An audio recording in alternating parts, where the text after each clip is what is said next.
Okay, Claressa Shields wins the grudge match with Savannah Marshall, defeating her on a 12-round unanimous decision. Now, the fight went pretty much the way I expected it to go. Savannah Marshall was coming forward. She was obviously trying to set up her big power shots, but she was simply too slow and too easy to hit for the much faster, much more athletic, much better coordinated Claressa Shields. Shields' hand speed was very impressive. She was like a coiled spring in there.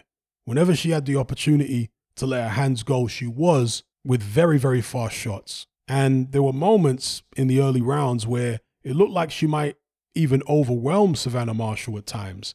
But obviously Shields, 13 fights, 13 wins, only 2 KOs, doesn't have a tremendous amount of power behind those fast shots, but they still look good. So she was picking her spots. As I say, Savannah Marshall was coming forward, but she was just struggling to find her range. She found Claressa Shields to be very slippery, so she just couldn't get the shots on target in the right time. Claressa Shields must have felt like an eel in there to her. She just couldn't pin her down because there were moments when she had Claressa Shields on the ropes, but she was just struggling to put her shots together because of Shields' movement and the way she was positioning her body, and because Shields wasn't giving her enough time to actually get set and then let the kind of shots go that she normally does. And that happened all night long. There was a few moments in a couple of the rounds where Shields did linger on the ropes a little bit too long, but for the most part, she kept it moving. She fired back. That was one of the things that she said post-fight, is that whatever Savannah Marshall threw at her,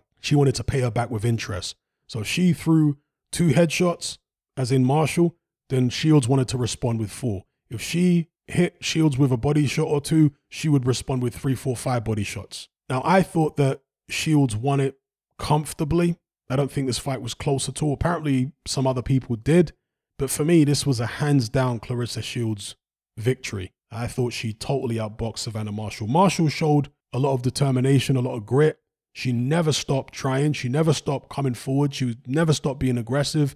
But she just wasn't landing enough punches. The vast majority of clean, effective shots were coming from Claressa Shields. Again, not a great amount of power in the shots, but they were landing clean, and there was lots of them. And I know CompuBox is not 100% completely reliable or anything like that. However, it does give you a general sense of how a fight went in terms of how many punches were thrown and landed by either a boxer. And in this instance, Claressa Shields not only outthrew Savannah Marshall, she also outlanded her over the course of the 10-round bout. It was 10 rounds, isn't it? Yeah, for women's 10 rounds. So that was that. Claressa Shields got the decision. She tried to placate the fans a little bit who were booing after the fight. Savannah Marshall was very magnanimous in defeat. Peter Fury, who constantly encouraged Savannah Marshall, obviously, throughout the bout and was trying to keep her spirits up and not have her capitulate mentally. He said, going into the 10th round, no matter what happens, I'm proud of you. So go out there and try and get it done anyway. Do you know what I mean? It could go either way. So I think that he did as good as he could do. Savannah Marshall did as good as she could have done. And that's all you can ask of yourself at the end of the day. If you try your best, and she's trained for this fight for a long time, the fight got postponed several times. If you try your best and do everything you can possibly do, I know it's still disappointing to lose, but you can't have any regrets, you know? Because you left no stone unturned. And at the end of the day, as much as I'm sure Marshall is gutted, she's in the same position as everybody else who's fought Claressa Shields as a professional.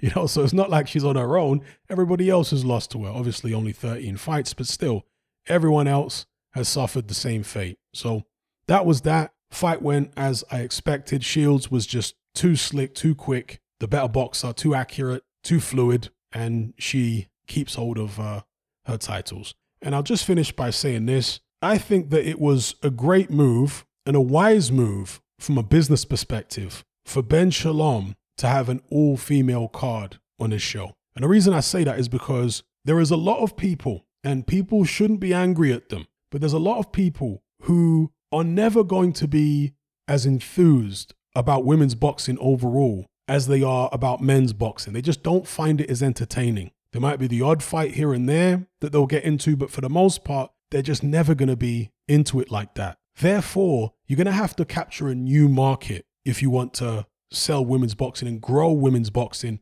into something like, let's say, women's MMA. We've seen lots of successful people in women's MMA over the years. In order to try and grow women's boxing so it becomes anywhere near as successful as that, you have to have it stand on its own 2 feet. You can't keep inserting the women's fights onto men's cards and hoping that the audience that tune in for these men's cards are going to all embrace it, because that's never going to happen. So you have to build a separate audience, turn a little niche market into a bigger market. I mean, you look at, for example, YouTuber boxing. That is not the normal audience that would tune in for a Saturday night fight night on Sky or the average DAZN show, but they still do great numbers regardless, right? Same situation with women's boxing. You're going to have to capture a slightly different audience. And as I say, you're not going to be able to do that if you keep putting women, or if you keep relying on women piggybacking off the back of men's shows. You're going to need to start doing all female cards so that you can actually see from a business perspective how many people are really going to be interested in women's boxing. What kind of market can we really attract? Can we cultivate this new market, this new demographic? And David Hayes spoke about this actually, because he was at the show and he said it's a very different crowd to what you would normally get, a much younger crowd and so on and so forth. So yeah, I think this was a very good move by Ben Shalom to make it an all-female card. Very wise stuff. Obviously, I'm sure Adam Smith and Sky would have been involved, but I have to imagine it was I'm assuming here, maybe I'm wrong, but I'm going to assume that it was a Ben Shalom idea. So I think it was a good idea, and he will now have a much better view, much better perception of how well women's boxing can do in the United Kingdom based upon this show, and maybe how to build it and so on and so forth. So I'll leave it at that. Let me know what you guys think in the comments section.